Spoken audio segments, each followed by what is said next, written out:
Picking up where we left off, kind of. Here's a dumb birthday game from the very next day based on the last episode's game. This one is from May 10th, 1994, and I've titled it The Return of NANCO. That would be the Nancy Sales Company, which provided peeper keyrings. And speaking of that, this, turns out, was one of the first shows that the peeper keyring was introduced, or at least talked about in detail. Don't forget to please support the Silly by checking out your options to do so with the links in the description box. Our players: the excited Jeff in Allston, the big-voiced Rob from Milton, Bob in New Brighton, Pennsylvania, Brian from Bentley College, I'm on the phone from parts unknown, Mike Epstein producing and playing in studio, and the rather troubled Jack Harte in traffic.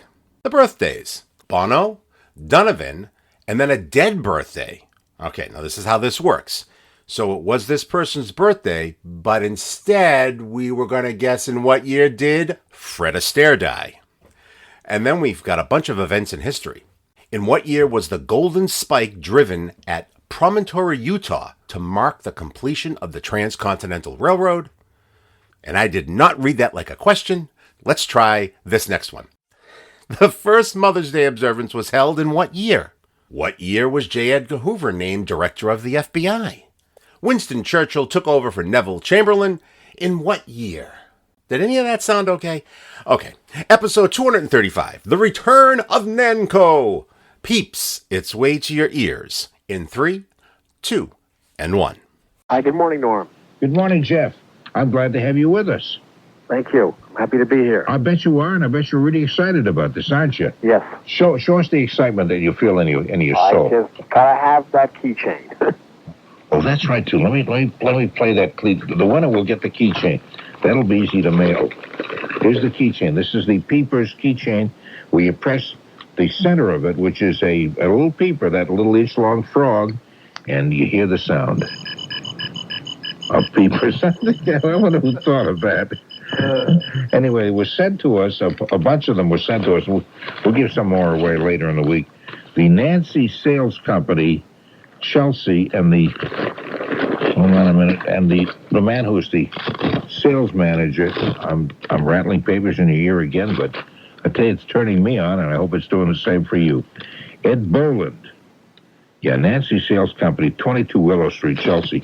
I would suspect if you called them, in case you don't win, you might be able to buy some from them. I'm not sure. Do you have their number? I do have a number, yes, sir. I'll give the number you think would be a good idea, eh? I think so. Okay, it's 617, of course, the area code. 884-1700. Outside, that's 884-1700. Outside of Massachusetts, there's an 800 number, 1-800-626-2947.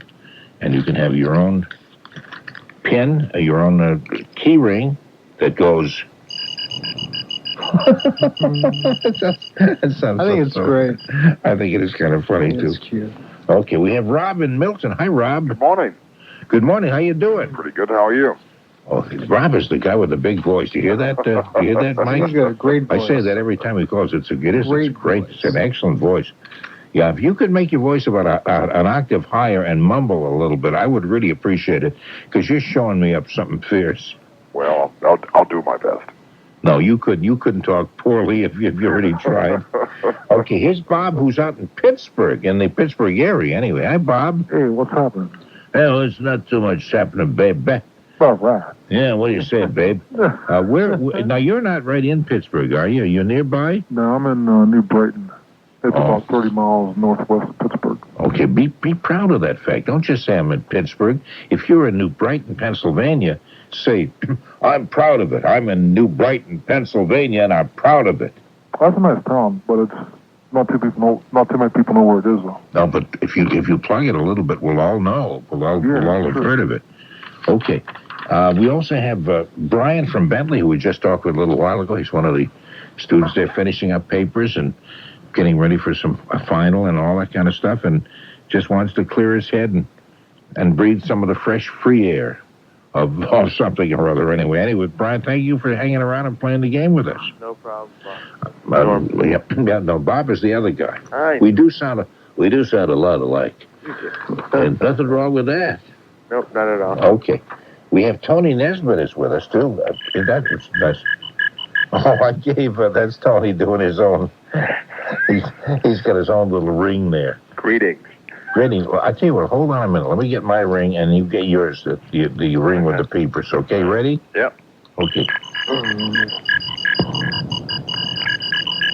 Oh, this is just radio history being made all over again. Sounds just like your tape, Norm. What's that?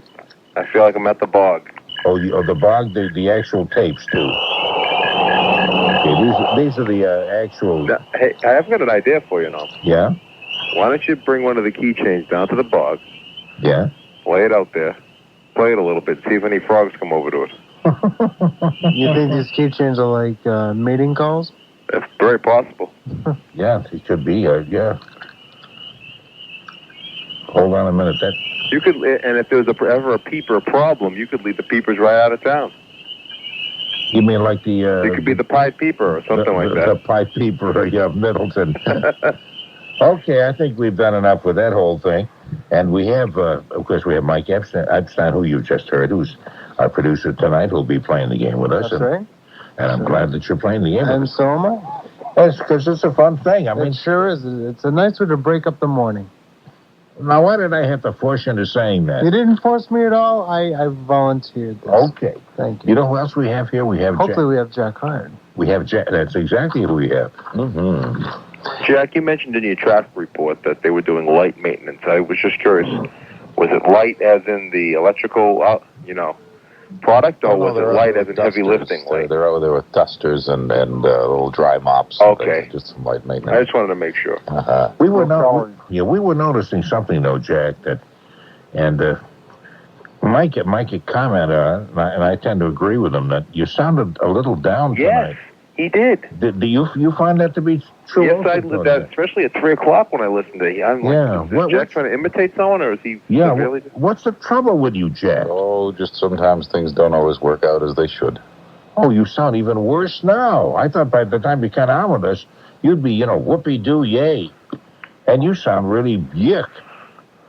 Well, Norm, Tony, I think we're going to have to get together, buy this guy a drink or three, and just help him sog out of his... Well, you know what it is, Norm. You broke Jack's had a streak going of having Bob on every Monday night and Tuesday morning, and you're on. And Sometimes things just don't work out. see? Yeah, I'm sorry. Yeah. Well, he'll be back tomorrow. I hope you'll be feeling better by then. No, is there something that we can do to help you break out of this? Oh, I'm sure by the time we get through with this, I'll just be jubilant. Oh, I don't think so. Maybe.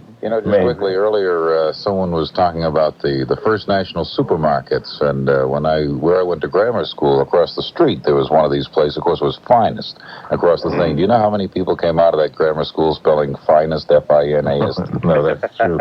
No, because I worked there, and this was not even a supermarket. It was a corner little store where you waited on people. You put on your dirty apron and a little jacket and put the pencil behind your ear and stuff. And I'm going to help you, Miss Norris. How about some extra milk and bread? We're closed all day tomorrow, How about a fruit cake? Did you have to? Did you have to use those that pull with the little grip at the end to get the paper towels off the 16th shelf or something? Yeah, I don't know whether I dare go through that again, but that's true. We had two different kinds of those poles. Whoa. One was just a hook.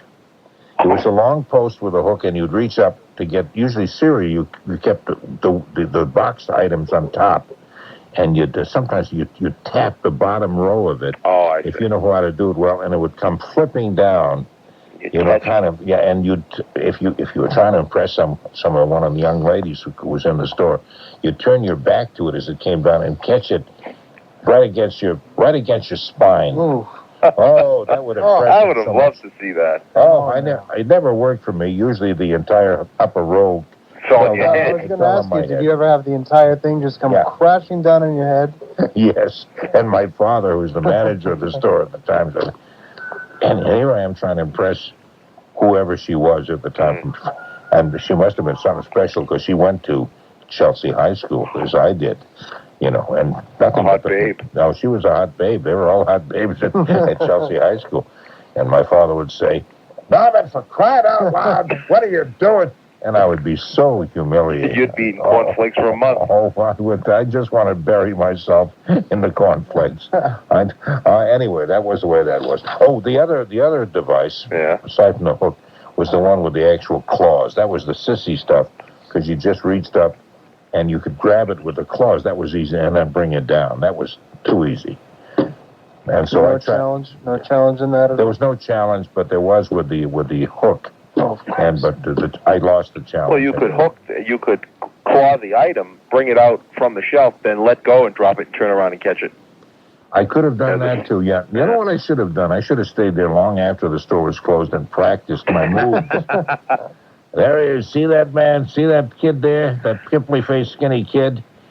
It's 2 o'clock in the morning. He's still there practicing his moves with a hook and the cornflakes. And we had a lot of other cereals, too, they don't have today. H.O. Oats was a big thing. And they also had, I forget, anyway. H.O. Oats were those scale models? On May 10th, and we will guess their ages. Plus, we have a lot of events that happen on this date, and we will guess the year that they happen. And one dead guy. And one dead guy, yeah. One dead guy who was born on this day. Oh, Bono Hewson. Let's start with you, Jeff. You know how old Bono is? I would guess it's probably about my age. I'm 47. 40. What is that? Was that a gas pain or what was that? Kind of. Okay, Rob, what do you think? I'd say about 33. He's doing it. He's doing it with that voice again. He's trying to humiliate me. Do you hear that voice? I'd say about 33. I'd say that's a conspiracy on his part. A conspiracy of one. I think so, yeah. He's trying to say, I may not be a professional in the business right at this moment, even though you are, but I have a great voice and yours sucks. That's what he's saying to me. He's saying that to me. I know that. But I play one on the phone. Yeah, but that's right. I'm not an announcer, but I play one, yeah. Anyway, Bob, in the Pittsburgh area, what's the name of your town again? New Brighton. Even I remembered that for crying out loud. I'm sorry, New Britain? New Brighton. Oh, New Brighton. We're in Old Brighton here. Do you know that? Yeah, that's true. Yeah, I don't know whether are we in Brighton or are we in Allston? Allston. We're actually in Allston, yeah. The zip code here is the Allston. I think we're on the cusp. I think one day, if Westinghouse is totally successful with this here WBZ place, we might be able to move to Brighton. All right. Where the rich people live. Okay, Bob, how old do you think Bono is? I'll say 28. 28. Okay, and Brian? I'm going to say 29. And Tony? 34. 34. Okay, Mike, what do you think? 33. 33. And the very lovely but depressed Jack? 37. 37. Okay, the answer, I was kind of hoping you would win the first round, Jack. I thought that would really make you feel so good you'd go, never mind this down in the dumps thing. I'm going to think up here. I'm happy.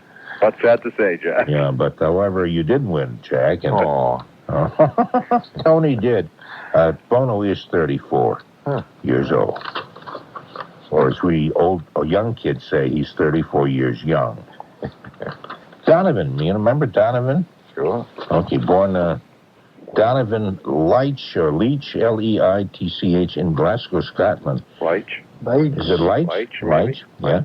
Biggest hits, Sunshine Superman and Mellow Yellow, with Paul McCartney adding the whispering. I didn't know that was Paul McCartney on that record. I didn't know about that. How did the whispering go? The whispering went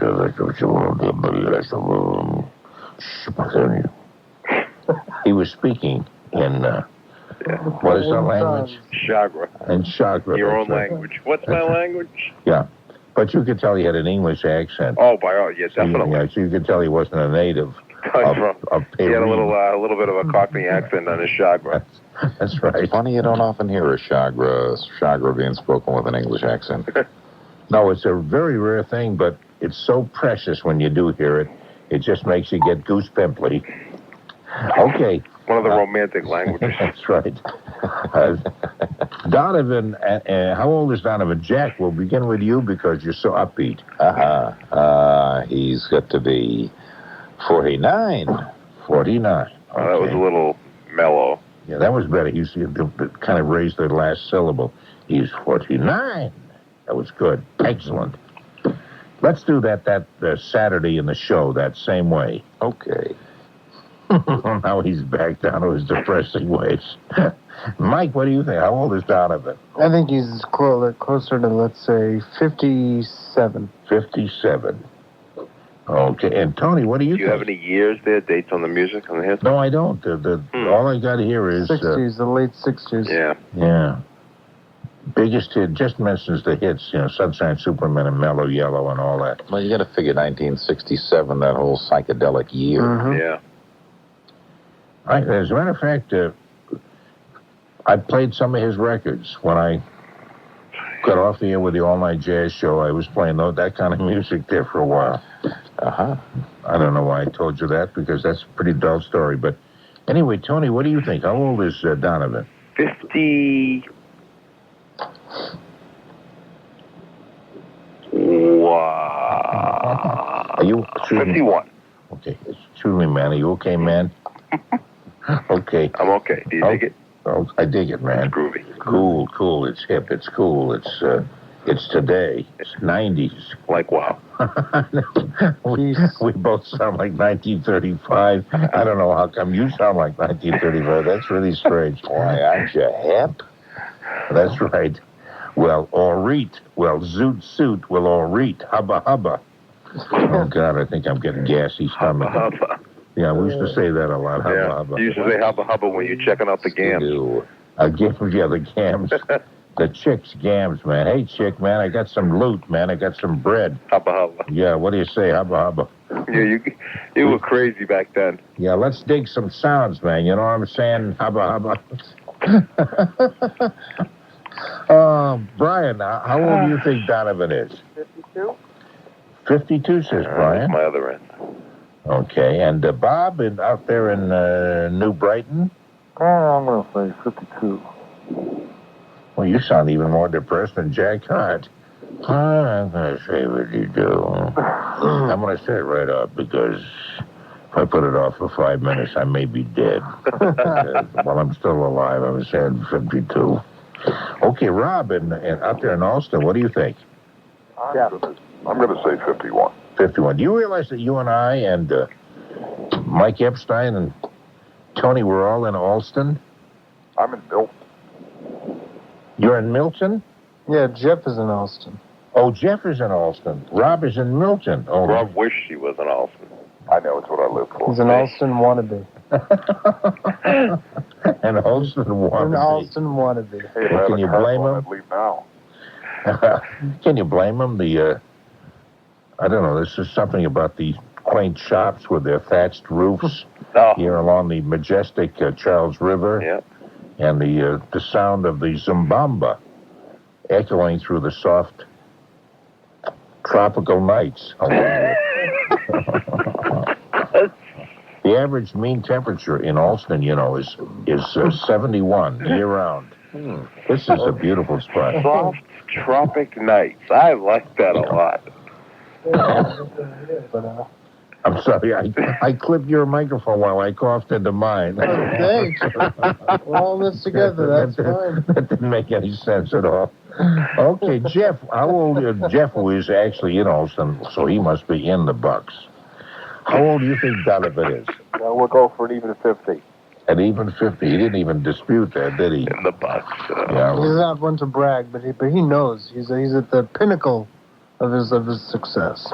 He's kind of cool. Yeah, you don't have to. That's you don't right. have to brag. He owns a small resort in the soft tropic nights. That's right. Selling colorful native crafts. Anyway, Donovan is 48. Oh. No way. I don't know. No way. That's all I got here. No way. Let me look. Let me check my second source. So, yeah, both sources say 48. Okay. So I'd say way is way. Okay. And that means that Jack Harte who said the 49 is the closest. Nobody said 47. All right, Jack. Well, yeah. Whew. My gosh, I think we've done it. I think we've helped him out of his depression. I think so. He's going. The razor was also close to the wrist. If I don't win the next one. Okay, we're going to do the dead one now. Excellent. We refer to this as our dead man's category. Okay. Because I kind of like to keep things on a bright note. No, this is Fred Astaire, one of the great treasures of the United States, who was born on this date, May 10th in 1899. What year did he die? And it's a silly category, but what the heck. Bob, let's start with you up there in New Brighton, Pennsylvania. New Brighton, Pennsylvania. Ooh, I'm going to say 1973. You're going to say 1973? Right. Okay. And Rob, what do you think? 1984. 1984. Okay, Tony?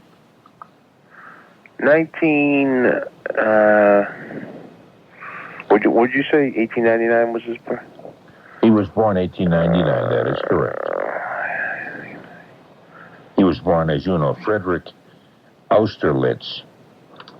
In Omaha, Nebraska. He looks like he should have been born like in Boston or someplace cosmopolitan. Why Omaha, Nebraska? That doesn't... Well, that's where his mother was. Oh, wait a minute. Let me look. Yeah, that's what it says in the next sentence. His most frequent dance partner, of course, was Ginger Rogers, with whom he appeared in musicals of the 30s and 40s, including The Gay Divorcee and Top Hat. He appeared in The Towering Inferno in 1974, for which he won an Oscar. He received an Oscar nomination. Oh, there goes Rob's answer then. What did you say? What is that you're saying, fella? I think it was Rob who just who thought he died in 73.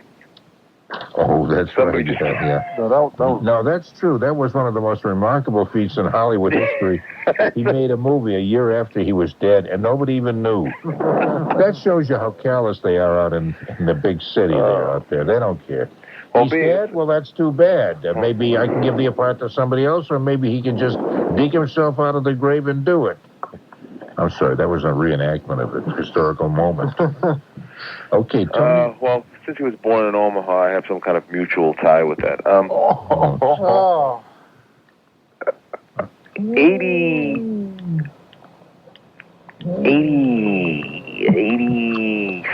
It was 87. 1987. 87, actually 87. 88. 87. 87. Okay. 87? No. Are you sticking with 87? Are you just... No, jeez. I thought he died. No. It's 94 now, right? Last I checked. Yeah. 95. This is 94, and you get an extra point for that, for knowing that. 89. 89. Are you sure? Okay. What do you No, if I was, I wouldn't have changed it. What do you think, Mike? I was going to say 89. So you're going to say 89? No. You're not going to say 89. I was going to. Going to, but not. I see. Take my 87, will you? Please. It's not 84. I'm going to say it was... I'll split the difference, divide it by 3, and add 17. I'll say it's 86. 86. Okay. Jeff, what do you say? 78. Jeff says 1978. Shoot me, I'm going to cough. Is that okay if I don't turn my microphone off when I please cough? do. Thank you so much. I try to be gracious and still hip and smooth while I cough. You pulled it off like a professional. Yeah. Okay. Jack Harte, what do you think? Oh, let's see. I know I saw him in some sort of a made-for-TV thing in the early 80s, and oddly enough, it wasn't a dancing part. No, that's right. He did some straight dramatic roles toward the end of his life. Yeah, I don't think he could do much else. That's right. I guess that's true. I never thought of that. That was why.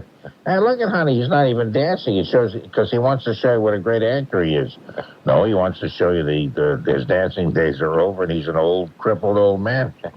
Not crippled. That's a bad word. I'm sorry to say that. But anyway, what year do you think he died? 85. 1985. And what do you think, Brian? 83. Brian says 1983. Okay, the actual year was 1980. 7, which is what you said originally, Tony. Oh, God. Oh, easy, That's why easy. I asked you if you were sure, but no. Oh, jeez. And that means that, you just missed because Mike said 1986. I know. Oh, boy, you're really going through. Oh, will you stop with that thing? Okay. Oh, and nobody said 1988. Well, yeah, wait a minute. Jack said 1988, so he wins too. I said 85. Oh, you did. That's right. I make my 5s like 8s. Yeah, it looks like an 8. I'm glad I'm not the scorekeeper on Jeopardy or something where it really counts. No wonder you're always paying taxes at the end of the year, I know it. That's right. That's your problem. But I know the feeling. I make my 7s like 6s. It says so right here. It says Jack Harte makes his 7s like 6s. Okay, here's some events now that happened on this day, May 10th, through the years. Okay, so this is this is May 10th, yes. Yes, it is May 10th, isn't it? Yes, it is May 10th. This is Tuesday, isn't it? Yeah. You're right. Mm-hmm. Okay. On May 10th, a golden spike was driven at Promontory, Utah, marking the completion of the first Transcontinental Railroad in the United States. You remember the guy who was the director of this, the big engineer, leaned over to the spike, looked at it, and said, "Hello, operator." He didn't know. He thought he had invented something else, too. But anyway, what was the year that golden spike was driven in at Promontory, Utah, and his orchestra?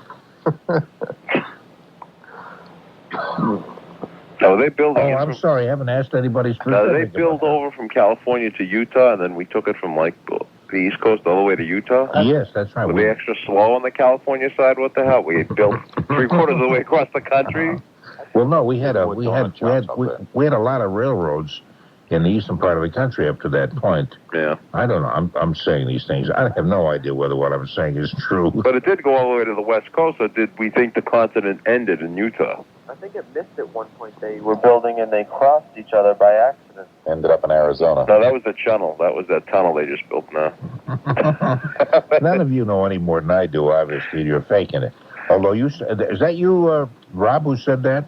No, that wasn't Rob. That was Brian. Yeah. Okay. Let's start with you then. What year do you think that was? The golden spike went there. I'll say 1862. 1862. Okay, and Mike, what do you think? I think it was, I think they could have picked a hell of a lot nicer place than Promontory, Utah, whatever the heck it's called, to pick a place to drive a golden steak. Can I just say that to you for the sake? Oh, that's perfectly okay. I'm not with the Board of Trade of Promontory, Utah. If I were, I'd probably resent it. And I'd say something smart like, well, where did you want it? Like Ashtabula, Ohio? What would you think was more colorful? Fond du Lac, Wisconsin, maybe? Fond du Lac would have been good. Methuen, Massachusetts. Methuen. The Trans-Merrimack Valley Railroad. Yeah, that's right. Just right near Essex Street in Lawrence would be good. I think we're on the wrong train of thought here. I don't know what you said, but it sounded really good. Okay. I think we're on the wrong train of thought here. Okay, I'm gonna track say of these jokes. I'm really railing from that one. Me too, and even Mike is all steamed up. I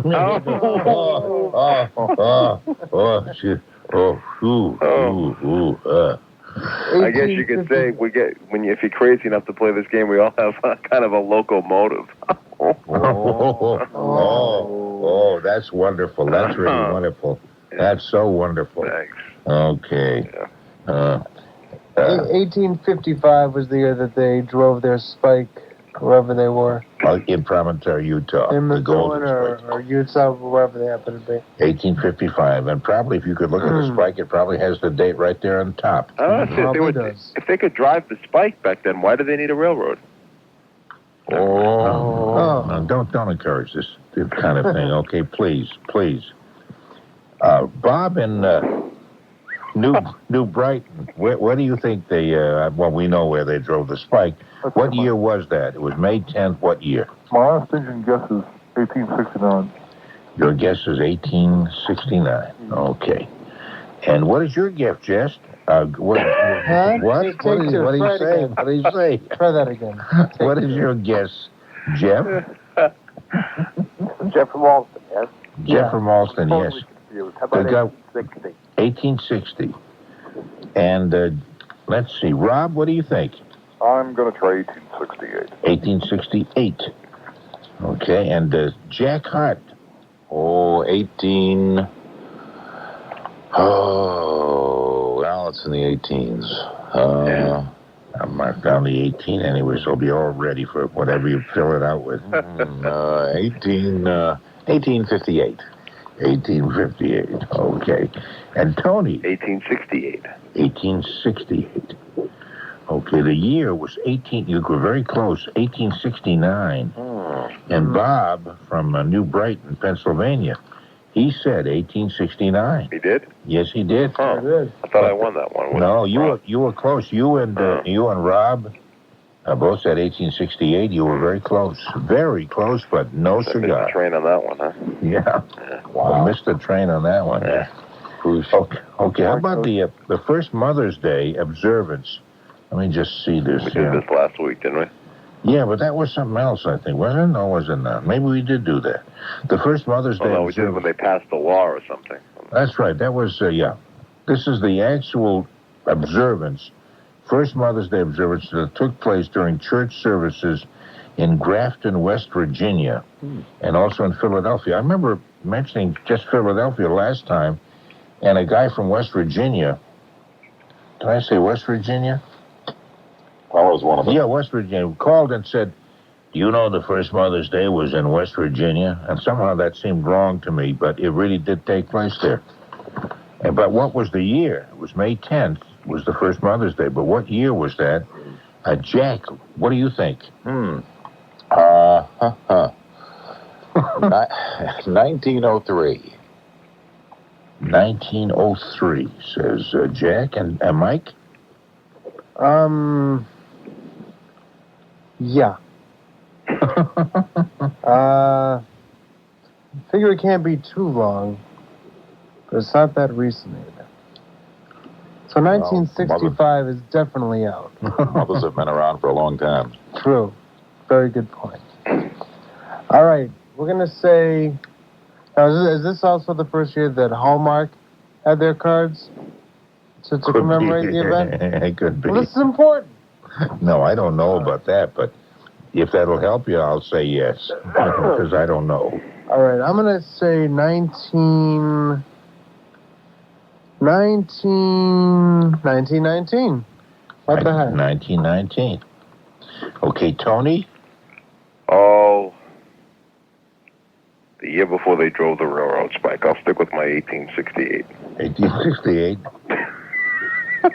That's right. And Abraham Lincoln, just after he was assassinated, declared it Mother's Day. You know, it was actually started by a woman who never ended up having children.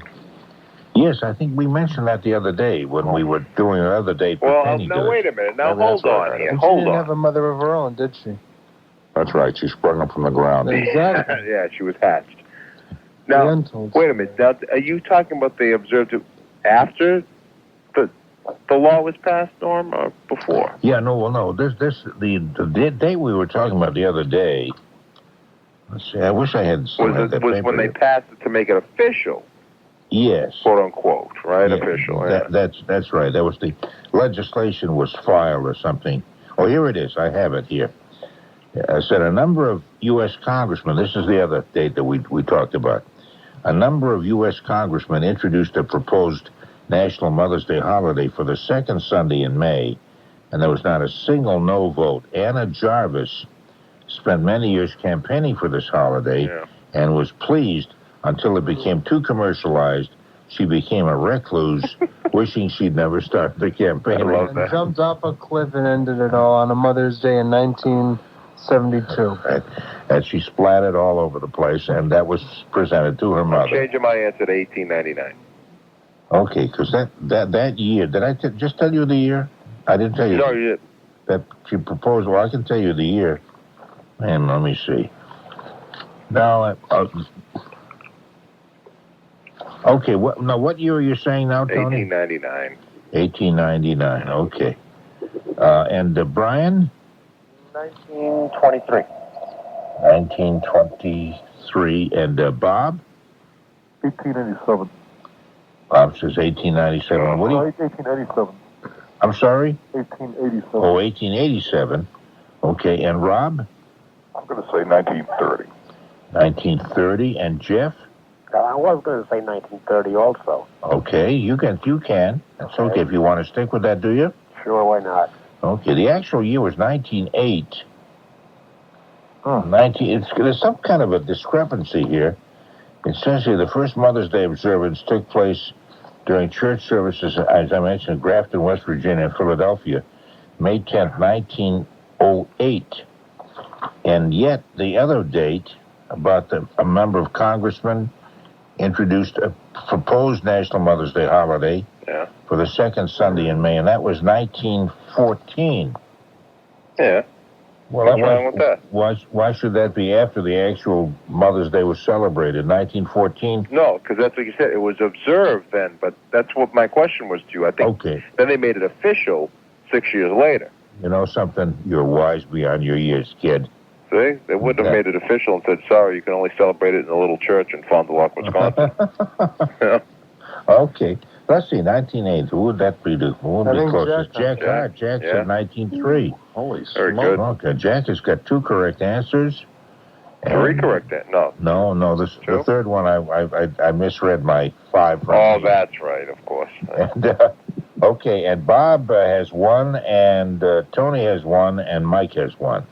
As we go to J. Edgar Hoover, the guy who in later years surprised us all when we saw him in an A-line skirt. And his red pumps. Yeah. That's right. And let's see. Hold on a minute. Let me get all the information here. J. Edgar Hoover. It was on this date, May 10th, that he was given the job as director of the FBI. And and he put out a new little fresh blouse as in honor of the occasion. This is really awful. I'm sorry. J. Edgar Hoover. Let's start with you, Jeff. How old are you? What year do you think he took over as director of the FBI? Oh, he's been there forever. How about 1937?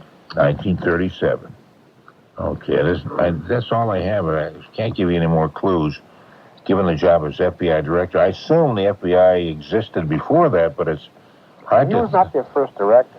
No, I guess he wasn't, but it's kind of hard to think of the FBI with somebody else, and at that point, being the director. But he was the one who really brought them to prominence, wasn't he? Yes, he did. Yeah. Wasn't he the director for the longest span of time? With Ness, with Elliot Ness was in, It was up until like 1972 or something. Yeah. Yeah, and they had programs on radio called the FBI, Peace and War. And, and they call them G-men. G-men were the FBI investigators at the time, short for government men. I know all that stuff because I happen to be a student of American stuff. And you used to listen to Gangbusters. That's right. Well, Gangbusters was different. That was Alcatraz or maybe not Alcatraz, but some big prison colony. Alcatraz, he lived down the street from me. Moving right along, and I was younger. no, as a matter of fact, Gangbusters. Do you know who one of the advisors on that program, consultants, was H. Norman Schwarzkopf, the father of the general, who was a big deal in the New Jersey State Police at the time. Well, he actually worked on the Lindbergh case. That's right, he did. That's absolutely right. You're okay. You ought to give the talk. I'm quoting my own talk on old-time radio. Yeah. Anyway, Rob, what year did you think that J. Edgar Hoover took over? 1933. 1933. Okay, Bob? 1938. And Brian? 1932.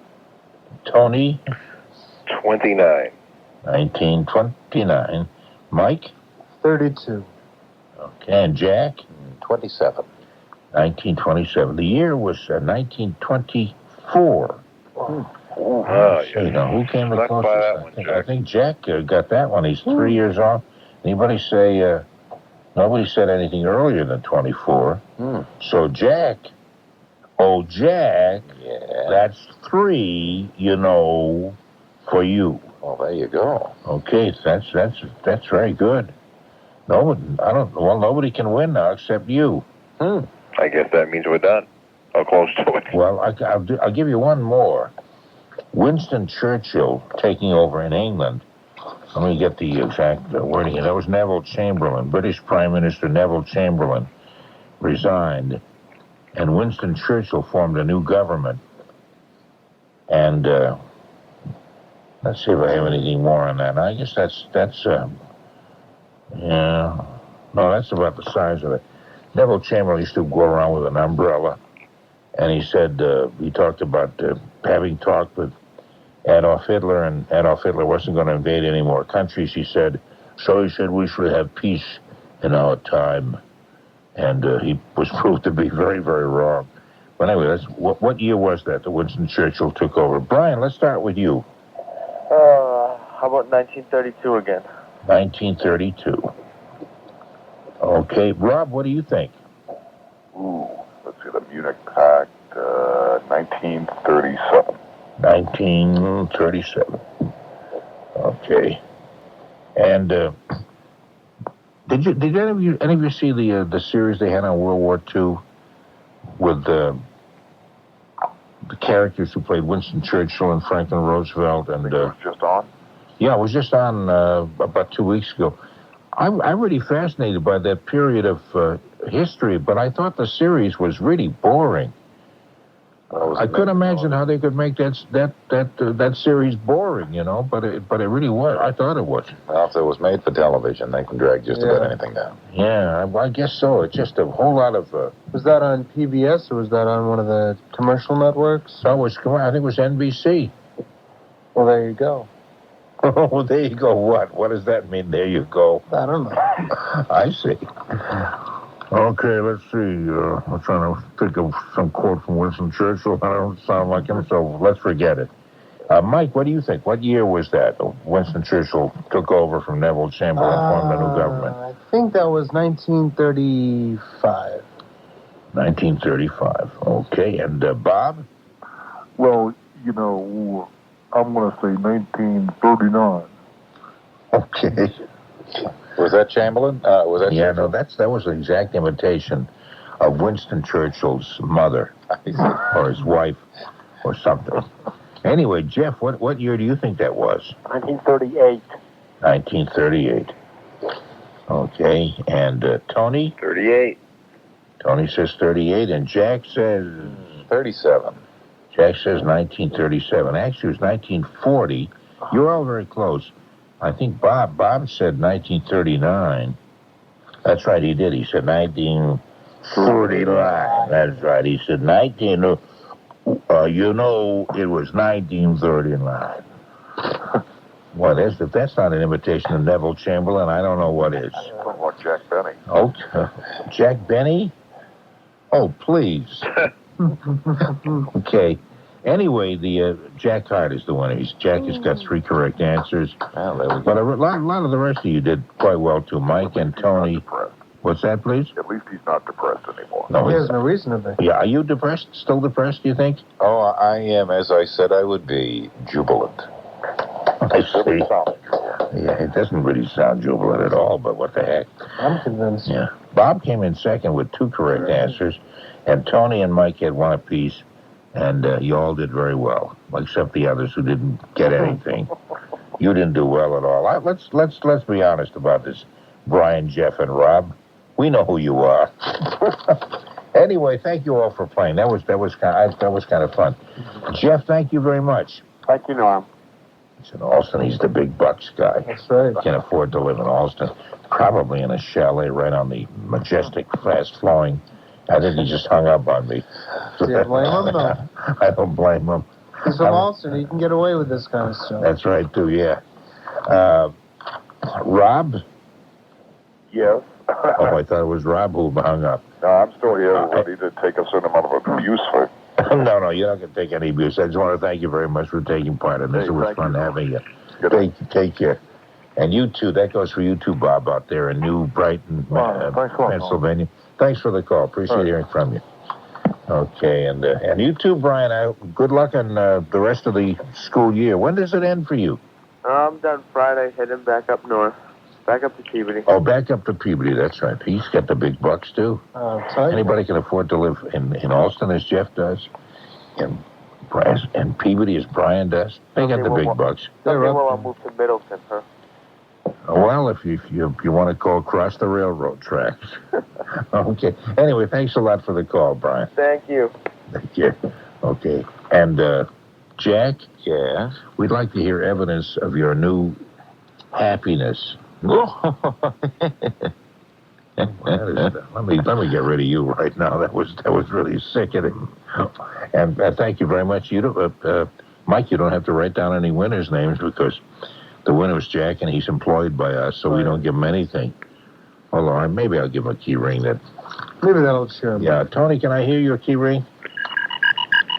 Here's my key ring. Is this great radio, or is this really schmucky stuff? 38 states here in double peepers in stereo. Somebody just put up an antenna outside their roof just so he can pick us up better, like in Illinois, and this is what we're feeding them. Hey, Tony, thanks a whole lot. Oh, you hung up on me, too. It's lucky I have very thick skin. Yes. And the reason, as you know, Mike, that I have thick skin is because it's coated with pimples and acne. I wasn't going to say anything. No, I know it. Hey, thank you very much. Had a ball, as always. Okay, thank you. Another episode out of the vault and into the books. I'd like to thank Fred for keeping me caffeinated, and another former caller known as Raj from MIT for joining Patreon. Hearing from former fans and listeners is the absolute best. See you all next week, closing the vault and leaving this world a little sillier than we found it. For Peeper Keyrings, Ed Boland, Dueling Peeper Keyrings, Norm's Bog, Light Traffic, nothing wrong with that, Breaking Out of a Slump with Jubilance, Finest Supermarkets, The Hook and Claw Devices, Impressing the Ladies, Chelsea High School, Practicing Your Moves, H.O. Oates, The Whispering Paul McCartney, Hubba Hubba, Chick Scams, Digging Some Sounds, Quaint Shops with Thatched Roofs, The Majestic Charles River, Gracious Coughing, Making Your Sevens Like Sixes, The Golden Spike, Promontory, Utah, Railroad Puns, Dueling Peeper Keyrings, The Reprise, The Late Lamented Nancy Sales Company of Chelsea, Mass, Anna Jarvis, Al Catraz, Mike Epstein, Jack Harte, and the man who played the Zumbamba and made it echo through the soft tropical nights of Allston, Mass. Norm Nathan. I'm Tony Nesbitt. If they could drive the Spike back then, why do they need a railroad? Don't encourage this kind of thing, okay? Please.